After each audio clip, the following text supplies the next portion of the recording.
Et oui, moi j'ai été blessé par balle. Voilà, donc j'en ai pris dans mon gilet, j'en ai pris 2 dans le bras gauche. Moi je suis tombé, je me suis relevé, l'adrénaline, je suis reparti au combat tout de suite. Voilà. Salut à tous, c'est Julien B pour GQ. Voici mon breakdown.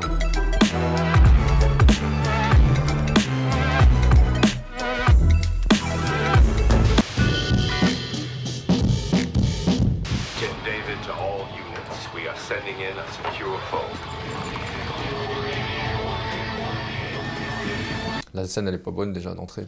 Pourquoi? Parce qu'on voit le bouclier d'opérateur là et en fait on a un personnel qui est derrière le bouclier, donc ce qui est normal. Hein. Par contre celui qui est à côté il est complètement décalé par rapport au bouclier, donc là dans la réalité on comprend bien que celui qui est décalé, s'il y a un tir, il finit par terre et puis direction l'hôpital. En théorie le fait d'avoir un bouclier, généralement on se met derrière le bouclier et en fait la deuxième personne, celui qui a l'arme là, il y a juste l'arme qui dépasse au-dessus de l'épaule de celui qui tient le bouclier. Et en fait, on expose un minimum d'apparence de corps là, pour justement éviter de s'en prendre une. La seule erreur, on va dire, c'est sur ceux qui sont au sol. Ceux qui sont derrière les voitures, en fait, il faut savoir qu'une voiture, à part le moteur, il n'y a rien d'autre qui protégerait du calibre. Notamment, là, les terroristes, enfin les braqueurs de la banque, ils ont des Kalachnikov ou AK-74, calibre 7,62. Ça perfore facilement une voiture, sauf le moteur. Donc si vous voulez vraiment être à l'abri, mettre quelqu'un ou protéger tout ça, derrière une voiture, il faut se mettre derrière le moteur. 10 David, nous attendons en haut des escaliers.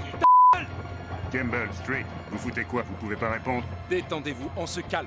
Hé, c'est moi qui donne les ordres ici, c'est clair? Bah déjà, le premier qui rentre, il a son arme vers le bas. Donc en fait, s'il y a quelqu'un tout de suite derrière, il n'est pas en mesure de tirer. Et nous, on apprend toujours, dès qu'on rentre dans une pièce, le canon, il est droit devant, de manière parallèle au sol, de manière à pouvoir tirer tout de suite avec le doigt déjà sur la détente pour celui qui va rentrer en premier.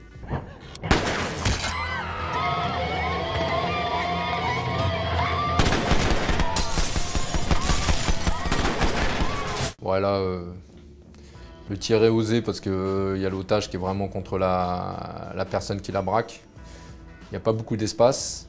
Et bon, en plus, on comprend que c'est un film parce que là, il y a quoi? Il y a 10 mètres et dans la réalité, il l'aurait déjà vu, quoi. Le braqueur, celui qui retient l'otage, il l'aurait déjà vu. Il n'aurait pas autant de temps pour pouvoir tirer. En fait, il faut savoir que ce genre de tir, c'est des fenêtres qui sont courtes. Il faut trouver le bon moment où il y a l'ouverture pour pouvoir tirer. Et ça, malheureusement, c'est très, très compliqué à faire. C'est un film, hein. C'est le temps qu'on voit, sa position, ce qu'il voit, tout ça. Ça reste un film.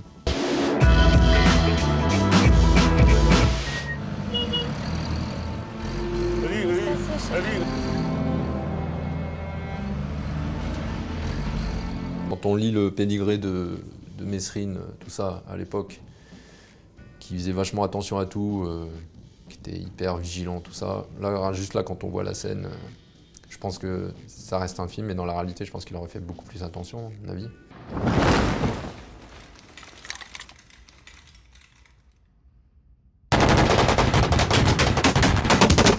Bon bah là, bel alignement de 4 ou 5 policiers là, pour faire un tir sur Jacques Mesrine en pleine rue de Paris avec des gens autour. Ça tire à travers les vitres de voiture.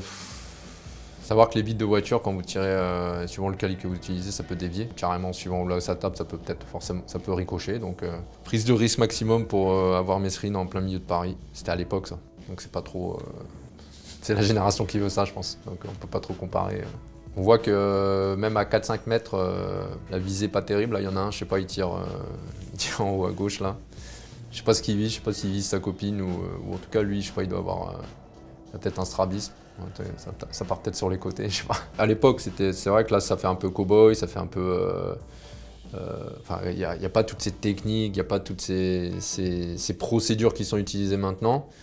Mais là, actuellement, si on avait dû faire ça, déjà là, ils le suivent facilement, on le suit facilement là. On attend qu'il arrive dans un endroit vraiment où il n'y a personne, il n'y a pas grand monde.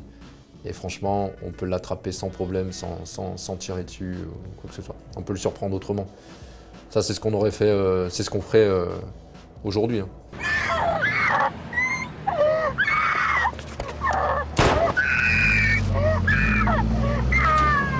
Mais ça, vous faites ça maintenant, c'est vous prenez 20 ans. Il n'y a pas de... Que ce soit l'ennemi public numéro 1 ou ce que vous voulez, vous ne pouvez pas abattre quelqu'un alors qu'il est déjà mort. Lui remettre une balle pleine tête comme ça, c'est impossible. Mais ça, c'est un film. Ça reste un film. Moi, c'est pas propre ce qu'ils font parce que déjà la femme l'aurait sorti, même si vous la prenez comme une criminelle. Je veux dire, vous la sortez, vous la mettez au sol, vous la menottez, c'est terminé. Là, il la sort, on ne sait pas comment il la prend par le cou, enfin, jamais on fait ça. Il la sort, après elle se débat dans tous les sens debout, enfin, il n'y a rien de... Ça n'existe pas. Il faut essayer de travailler proprement. Quoi? Repliez-vous! Le tiroir avec leur demande. Ils entendaient tout ce qu'on disait. Ils l'ont piégé avec un mouchard. Ils nous espionnaient. Non, j'entre. Il y a une incompréhension entre ce que dit les négociateurs et le chef de l'intervention qui, lui, veut réduire la menace rapidement. Donc il fait comme si, je pense, il ne comprenait pas ce que dit le négociateur. Ça, c'est quelque chose qui arrive pas fréquemment, mais ça peut arriver. Mais bon, généralement, maintenant, on agit quand même par rapport à ce que dit le négociateur, hein, parce qu'il a un rôle important. Il arrive à comprendre pas mal de choses, à comprendre souvent là où les personnes. On écoute quand même le négociateur. Si le négociateur il dit faut y aller en douceur, faut pas y aller, faut attendre un peu, faut attendre 5 minutes, faut attendre 1 heure, faut attendre... Généralement, on l'écoute quand même, parce c'est lui qui est en lien avec le protagoniste en face. Il le cerne par la parole, par le ton utilisé, tout ça, les manières dont il parle, les formes. Le seul moment où on va intervenir, c'est s'il y a un risque, c'est-à-dire qu'il y a des otages ou quelque chose comme ça. Là, on va prendre une décision c'est un point de non-retour. Mais dans ce cas-là, souvent, le négociateur, il dit « Ok, on ne le changera pas, on ne pourra pas avoir mieux, on le refera pas revenir à la raison. » Donc là, le négociateur, il dit « Ok, faut qu'on y aille. »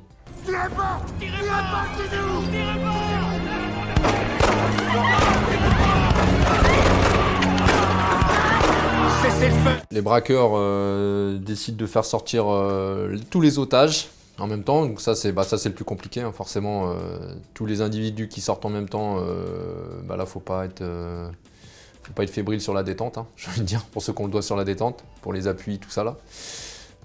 Ouais, c'est une tentative qui est compliquée pour nous en face, parce qu'il y a plein de monde qui arrive, on ne sait pas qui est qui vraiment, donc là c'est compliqué, mais il va falloir traiter toutes ces personnes, les mettre au sol, les checker une par une, les mettre dans un coin, et vraiment checker très bien les personnes. Et la difficulté de ça, c'est de se faire, comme il va se passer dans ce film, hein. C'est qu'il y a une personne qui se mette à l'intérieur et qui se fasse passer pour un civil moyen. Mais soit il faut y ait un accord, soit il faut qu'il y ait un danger sur un des otages. Ou que la target en face, elle vous pointe avec son fusil ou quelque chose comme ça. C'est ni plus ni moins que de la légitime défense. Sur le territoire français, tous les groupes agissent en majeure partie sous le coup de la légitime défense. C'est ça c'est pas on arrive, on tire dessus parce qu'on a envie de tirer dessus. Non.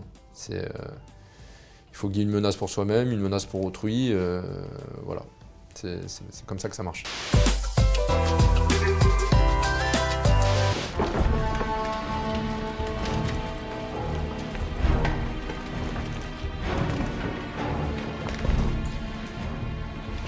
Bon là, ce qui n'est pas réaliste, il y a 2 gars là derrière qui sont en appui à la base, et il y a lui là qui passe au milieu, normal, comme si de rien n'était. Donc là, en fait, clairement, si Léon là, il ouvre la porte et qu'il tire, les 2 derrière, en fait, ils peuvent pas tirer, ils peuvent pas protéger leur gars là, et puis lui, il se fait fumer de toute façon quoi qu'il arrive.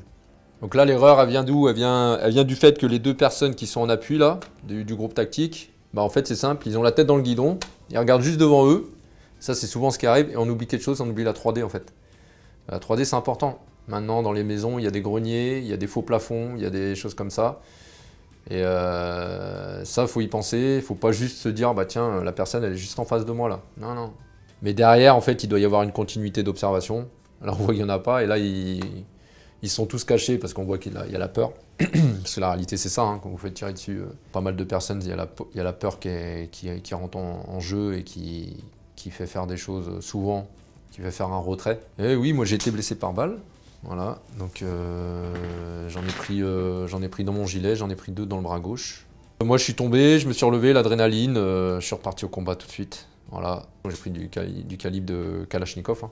J'en ai pris 5 dans le gilet et 2 dans le bras gauche. Normalement, j'aurais dû perdre mon bras. Bon, après, c'est comme disent les médecins et les chirurgiens, c'est la balistique.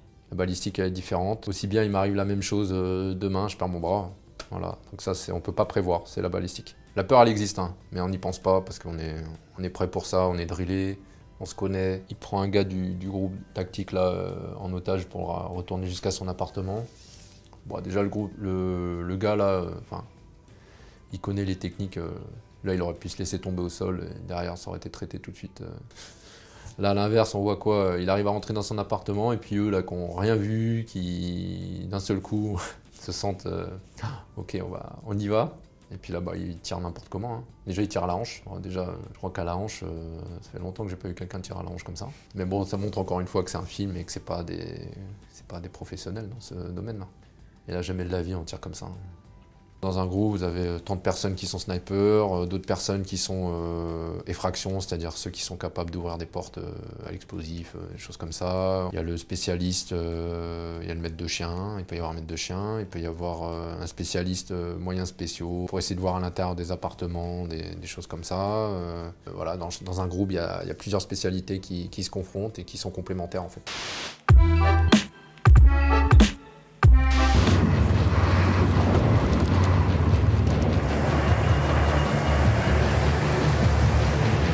Moyen pour rentrer dans l'avion, c'est les portes forcément. Donc là, on a des groupes, des sections qui sont éparpillées sur différentes plateformes roulantes là, qui vont venir à vive allure pour pouvoir investir l'avion en rentrant par l'avant, le milieu et l'arrière. On va dire celui-là, ça sert de base parce que c'est vraiment la première grosse opération d'un assaut sur un avion. Donc forcément, ça sert de base. Celui qui là doit être le plus, on va dire entre guillemets, le plus d'adrénaline, encore plus d'adrénaline, c'est celui qui va rentrer en premier, hein, forcément. Là, vous allez rentrer dans un endroit exigu en premier. Donc grosse concentration, on voit que certains ont la visière encore relevée, donc voilà, c'est pour se donner encore un peu d'air. Parce qu'une fois que la visière va être fermée, là vous êtes dans votre bulle. Dans un groupe, il y a le 1, le 2, le 3, souvent l'ordre il est établi par le chef de groupe.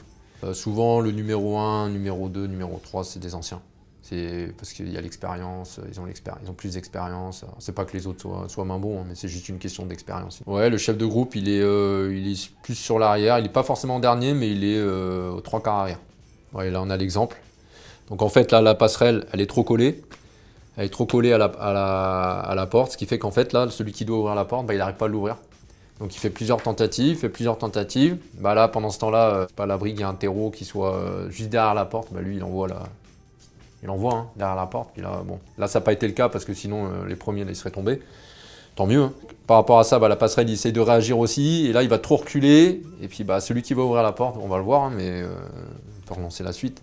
Et en fait, là, c'est pareil, c'est des secondes qui sont perdues. C'est des secondes où les terroristes, à l'intérieur, ils savent que vous êtes là. Hein, parce qu'ils commencent ils entrevoient le jour de l'extérieur. C'est juste pour dire, voilà, là, normalement, il doit y avoir... chacun a son importance. Que ce soit le pilote de la passerelle, à celui qui va ouvrir la porte, à celui qui est en appui derrière. Enfin, chacun a son importance. Et on voit que s'il y en a un, malheureusement, qui fait une petite erreur, ça peut vite coûter cher. Bon, à l'époque, c'était l'arme de prédilection du GIGN, là, le 357 Magnum, là, que vous voyez, qui avait l'arme au poing, donc c'était un 6 coups. Là, le problème, c'est que vous ne pouvez pas non plus rentrer trop vite, parce qu'il y a des otages déjà. Et il y a le couloir de l'avion à gauche, à droite, vous avez peut-être des toilettes, donc il faut rentrer doucement, en étant serré. Là, les premiers hommes qui vont rentrer, il faut qu'ils soient serrés, et puis là, surtout, il faut être ouvert. Là, faut être ouvert d'esprit pour avoir l'œil vraiment aux aguets et voir la moindre arme qui va dépasser ou moindre mouvement, quelque chose qui va attirer l'attention. C'était donc Julien B qui décryptait pour vous des scènes d'intervention. Merci à tous.